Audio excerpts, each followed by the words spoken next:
Samantala, naglabas po ng bagong National Occupational Classification List ang IRCC ngayong araw kung saan dinagdagan ang mga trabahong in-demand sa Canada na pwedeng makakuha ng permanent residency sa Express Entry Program. May report si Arvin Joaquin.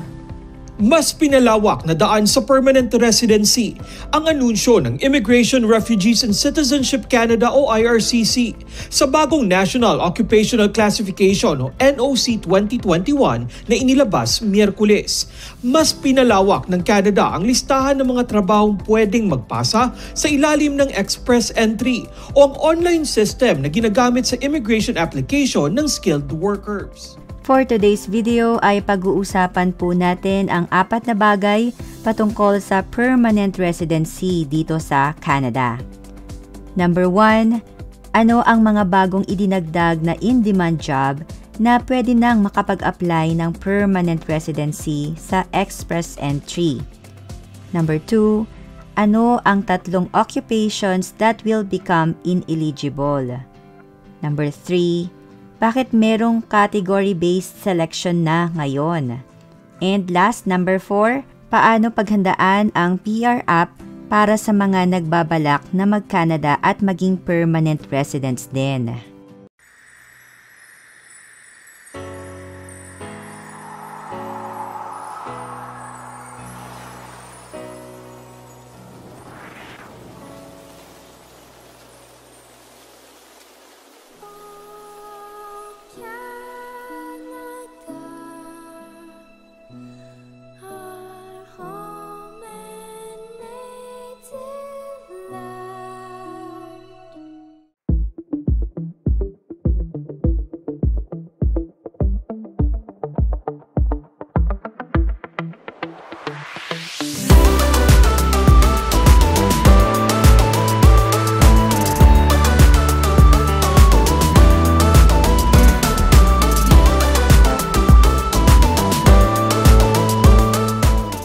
Ang pagsusumikap ng Canadian government na palawakin ang mga pathways ng permanent residency para sa mga temporary residents kabilang ang mga foreign workers and international students ay sa pamamagitan ng pagdagdag ng mga bagong occupations na magiging eligible na sa Express Entry. By the way guys, para sa mga bagong nag-aaral pa lang ng PR application or PR pathways dito sa Canada, ang Express Entry ay isa lamang po sa mga pathway na pwedeng makapag-apply ng permanent residency. Dito po sa pathway na ito ay i-assess ang bawat applicant based on their age, education, work experience, and language skills. Ang catch po dito, those with the highest scores receive invitations to apply for permanent residency, which is ang kadalasan pong nagiging misconception is hindi dahil sa eligible ang score ay makakatanggap na ng invitation to apply. Kailangan po ang score na makuha natin ay papasok sa cut-off draw. Sa nakaraang round of invitation ng Express Entry, ang lowest score na nabunot ay nasa 500. And guys, mataas talaga tong score na to kung Express Entry lang at walang provincial nomination. So, ito na guys, ang 16 new occupation na allowed na po or pasok na sa Express Entry. Number 1, payroll administrators, dental assistants, and dental laboratory assistants. Next, nurse aides, orderlies and patient service associate, pharmacy technical assistants, and pharmacy assistants, elementary and secondary school teacher assistants, sheriffs and bailiffs, correctional services officer by law enforcement and other regulatory officers, estheticians, electrologists, and related occupations. Next, residential and commercial installers and services, pest controllers and fumigators, other repairers and servicers, transport truck drivers, bus drivers, subway operators, and other transit operators, heavy equipment operators, and last, aircraft assemblers and aircraft assembly inspectors. At isunod na rin natin ang 3 occupations that will become ineligible.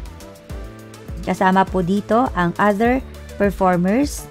Secondly, program leaders and instructors in recreation, sport, and fitness. And lastly, tailors, dressmakers, furriers, and milliners. And next topic, pag-usapan naman natin bakit meron ng category-based selection ngayon. Kung matatandaan natin na ang ginagamit na skill level structure ay ang NOC at napalitan ito ng TEER or Training, Education, Experience, and Responsibilities. At ito ay sinimulan na i-implement September 2020. And then eventually ay nagdagdag ng new eligible occupations for express entry last November 2022.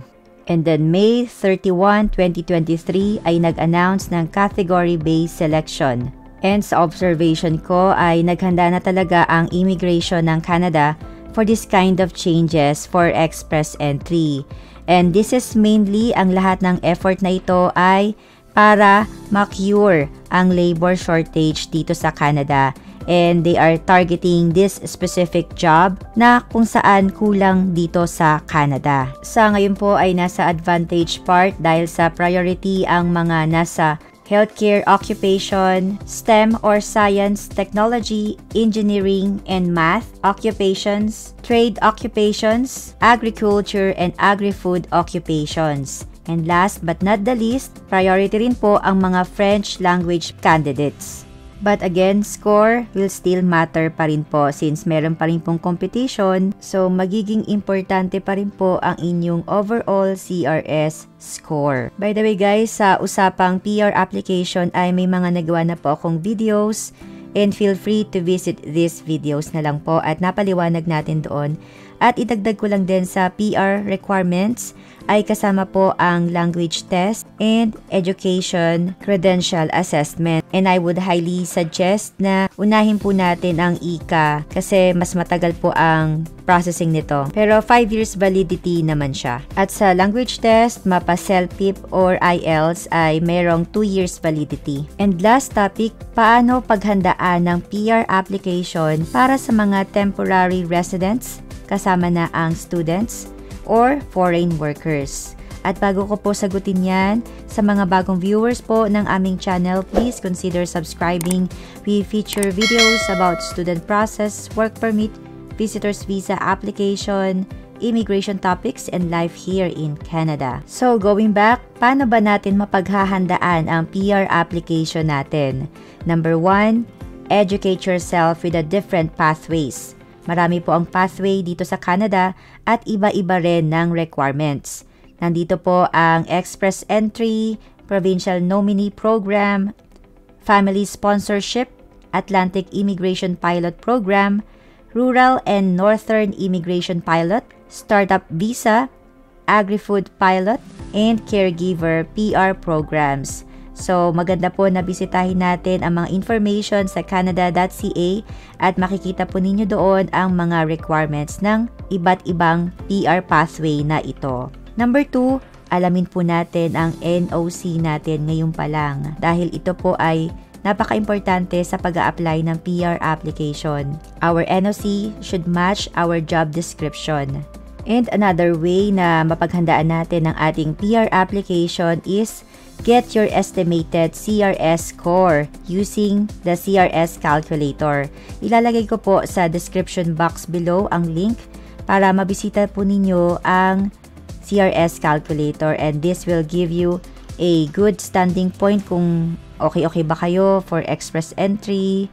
So may mga dapat bang i-work out. So yung mga ganyang questions ay masasagot po ninyo. And last, paano ba natin mapapaghandaan ng ating PR application ay sa pamamagitan ng pag-alam kung saan province in demand ang inyong work experience for higher chance of success to apply for the province nomination. So may nagawa na po akong video paano natin malalaman kung in demand ba ang line of work nyo sa target province destination ninyo. At para naman sa mga nagbabalak for student pathway ay meron po akong nagawang video wherein na-share ko po ang 4 na bagay paano maging successful sa student pathway.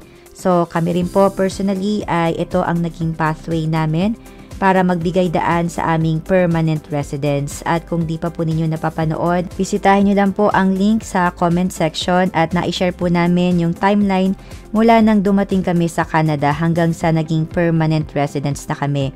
Mula sa pagbaybay ng pagtapos ng student permit to PGWP hanggang sa PR application and approval na rin. So that's it for today's video. Take care guys. I'll see you again. Bye for now.